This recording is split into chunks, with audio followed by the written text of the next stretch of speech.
Rebonjour, on est déjà rendu à notre dernière capsule vidéo.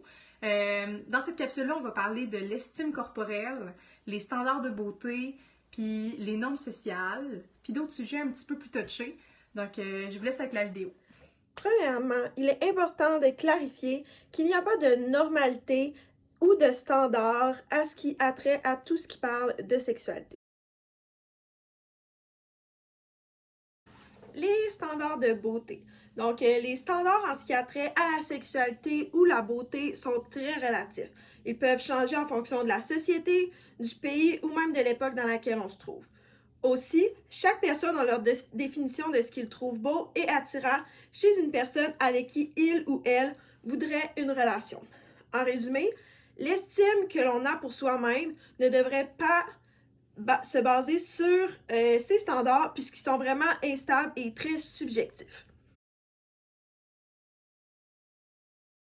Une sous-catégorie des standards de beauté pourrait être l'épilation et les questions qui sont reliées à l'apparence de son corps physiquement, reliées avec les poils ou toute autre modification corporelle.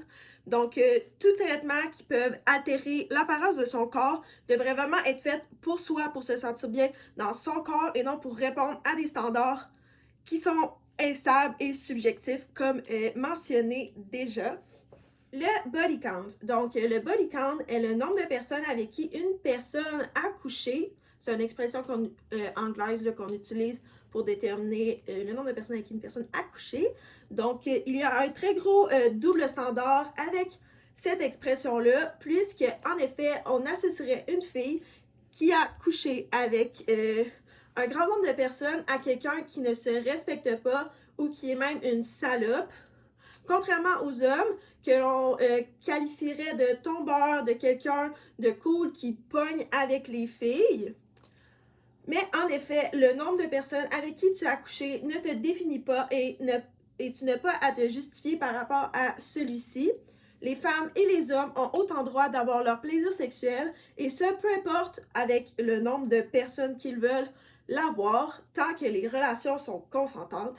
Ce chiffre peut aussi rester personnel pour vous, puis il n'y a personne qui vous oblige à le partager, même si on vous pose des questions par rapport à celui-ci. La pornographie. Donc, pour introduire le sujet de la pornographie, je tiens juste à dire que c'est illégal pour les gens qui sont mineurs de regarder du contenu pornographique. Fait que nous, on ne peut pas vous recommander d'aller écouter ce type de vidéo. Par contre, nous savons qu'il est vraiment possible que certains d'entre vous soient tombés sur ce type de contenu. Donc, le point important qu'on veut apporter ici, c'est que la pornographie et la réalité sont deux choses qui sont vraiment opposées. Tout d'abord, c'est une production. Il y a toute une équipe derrière les vidéos. Les acteurs et les actrices sont maquillés sur toutes les parties de leur corps et tout est fait pour que les acteurs et actrices soient le plus parfaits selon les standards de la pornographie. Donc, pour les hommes, on cherche à avoir le plus gros sexe possible avec la taille et la forme standardisée de la pornographie. On cherche à durer longtemps au lit, parfois pendant plus d'une heure, puis il y a vraiment des moyens qui font que ces personnes-là sont capables de durer autant longtemps. C'est pas naturel comment ça se fait. Chez les femmes, on cherche des gros seins, des grosses fesses, etc. Mais on tient à vous dire que ce que vous voyez dans ces films-là, c'est vraiment pas représentatif de la réalité, puis vous devriez pas se fier là à ces standards-là dans vos relations sexuelles à vous, puisque ce ne sont pas des relations sexuelles qui sont honnêtes, c'est vraiment filmé et tout est écrit sur un script. Donc, le dernier sujet qui va être abordé dans cette capsule est la libido ou la fréquence des relations sexuelles. Donc, chaque personne a une définition différente de combien de fois par semaine nous devrions avoir des relations sexuelles avec notre partenaire. Cela dépend notamment de notre libido. Donc, la libido aussi dépend de plusieurs facteurs comme la qualité de la relation de couple, la santé physique, l'état mental, incluant le stress et la fatigue. Cela est vraiment important de parler avec votre partenaire quand vous avez envie ou pas d'avoir des relations. Il est important de retenir que si ton partenaire n'a pas envie de coucher avec toi une journée ou une autre, c'est vraiment pas parce qu'il t'aime pas ou qu'il te trouve pas de son goût, mais seulement parce qu'il ne se sent pas bien cette journée-là, il sent pas que sa libido est bonne dans cette journée-là, puis c'est vraiment pas de votre faute. Donc, pour finir, on vous laisse sur 2 témoignages qui racontent une histoire complètement différente. Fait qu'on a 2 points de vue différents.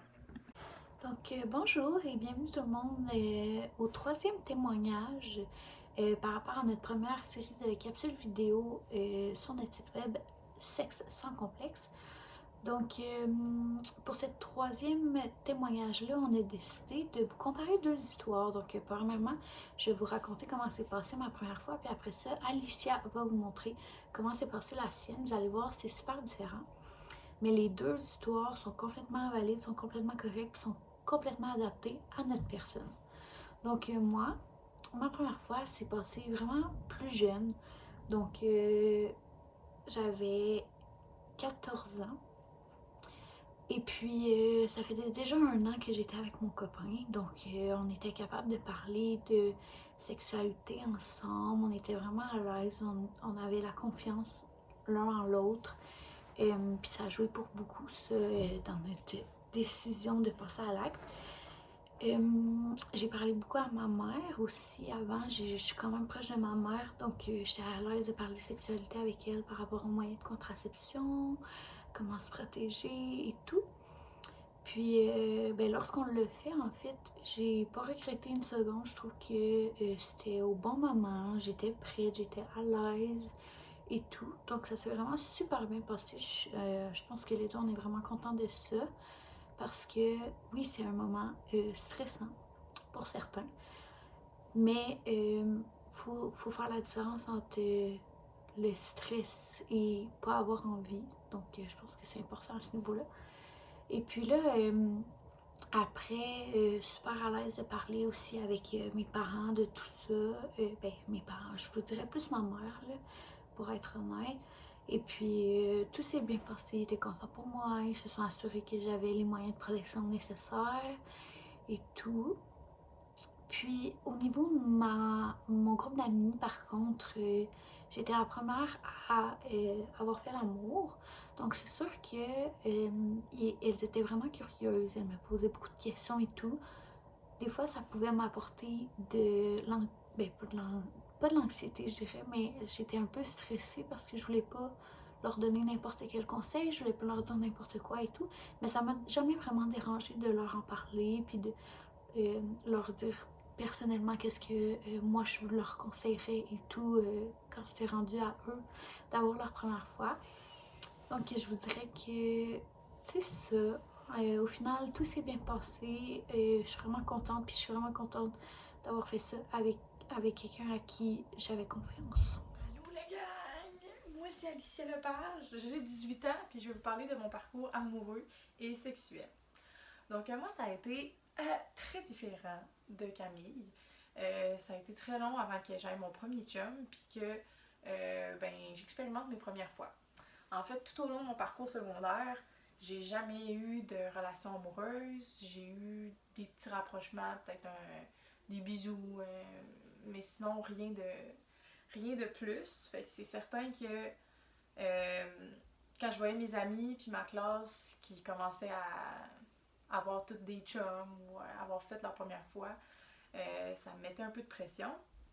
Mais j'étais tellement concentrée sur mes études dans ce temps-là que bon, ça compensait. Puis j'avais, je sais pas trop, là, ça me dérangeait pas plus que ça. Mais rendu en 4-5 par contre, là, ça a comme été un choc. J'étais comme, non, mais là, il me semble que, tu sais, je suis-tu normale? C'est-tu normal que moi, ça prenne autant de temps puis que mes amis, eux, ils aient toutes fait leur première fois? Fait que c'est sûr que là, ça me mettait de la pression. C'est ça. Puis rendu à mes 18 ans, c'est là que ça a été, je pense, le bout le plus rough, là, où que je me mettais beaucoup de pression. Parce que, je sais pas, là, je pensais que j'étais rendue trop vieille. Après avoir rencontré mon premier chum, en fait, ça s'est juste tellement bien passé. Puis j'ai réalisé qu'il n'y a pas de... Il n'y a pas de nom magique qui dit genre que tel âge est destiné à avoir n'importe quel type de relation sexuelle ou non, juste amoureuse. Tu le fais juste quand en fait tu te sens prête ou que le moment se présente à toi. Puis c'est ça, l'important c'est de t'écouter aussi, que c'est votre vie, puis que personne doit vous dicter comment la faire votre vie, parce que c'est votre vie, vous écrivez votre propre histoire, puis même si les gens autour de vous mettent la pression, l'important c'est de vous écouter, puis de... C'est pas mal ça. C'est à vous d'écrire votre histoire, pas aux autres, mes amis. Donc sur ce, voilà.